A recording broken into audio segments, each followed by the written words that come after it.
Ida, la adolescente de la Iglesia Adventista de la Zona 1 Palín, presenta el día de hoy el momento infantil. Hola niños, ¿cómo están ustedes esta mañana de sábado?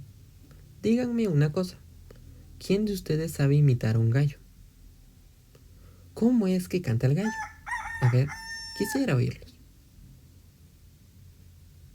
Muy bien, pero yo pienso que canta así. ¡Es mentira! No es lo mismo. Voy a mostrarles que sí es así. Como un gallo cantó una vez en un lugar muy lejos de aquí. Es una historia que nos enseña algo muy importante. Pues bien, el gallo en nuestra historia de hoy ayudó a un hombre adulto a recordar que no es bueno mentir. Y todo comenzó mucho antes de que el gallo entrara en escena. Verán, mucho antes de crear nuestro mundo, Jesús ya se había ofrecido para venir a salvarnos en caso de que surgiese el pecado algún día. Por eso, cuando Adán y Eva desobedecieron a Dios y pecaron, Jesús les hizo una promesa de que vendría un día a vivir entre los hombres y morir por ellos. Cuando llegó el tiempo exacto, Jesús vino. Y nació como un bebé, creció como un niño, después fue un adolescente, y después fue grande. Ahora ya era tiempo de que Jesús comenzara su misión, hablar de Jesús, de su amor y de su interés de salvar a las personas de sus pecados. Entonces, Jesús invitó a 12 hombres para estar con él, para que aprendieran y después pudieran continuar enseñando lo que él enseñaba. Había uno entre ellos que parecía ser el mejor discípulo, Pedro. Pedro era hablador y siempre que Jesús hacía preguntas, él era el primero en responder. Además, siempre decía que amaba a Jesús más que entre los demás. Y cuando Jesús dijo que uno de los 12 discípulos lo iba a traicionar, Pedro fue el primero en decir: «Yo no, jamás te traicionaré». Cuando Jesús estaba a punto de ser preso, les dijo que huyeran y lo dejaran solo.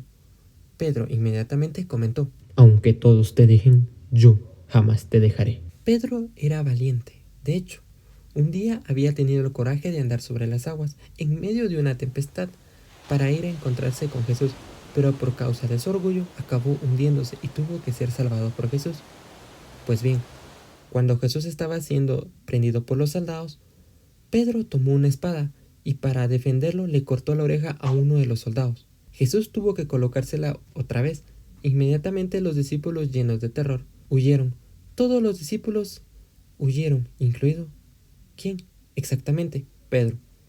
Arrepentido de haber huido, Pedro volvió para acompañar a Jesús, pero de lejos.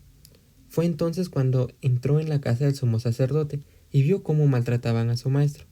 El corazón de Pedro sintió dolor por Jesús, pues él lo amaba.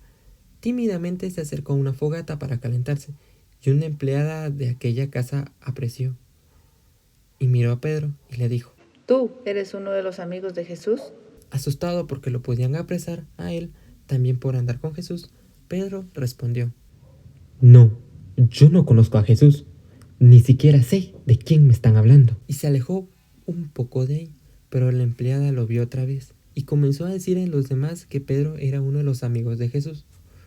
Otra vez Pedro se defendió mintiendo: «Yo no conozco a ese Jesús del que ustedes hablan». Por tercera vez, un hombre repitió que Pedro era amigo de Jesús, porque hablaba como Jesús. Y saben, niños, para probar que él no era amigo de Jesús, Pedro, además de mentir, insultó y dijo palabras feas. Entonces el gallo de nuestra historia cantó por segunda vez. Parecía que cantaba así: «Es mentira, es mentira». Pedro recordó las palabras de Jesús, miró hacia donde él estaba y vio que su maestro también lo estaba contemplando.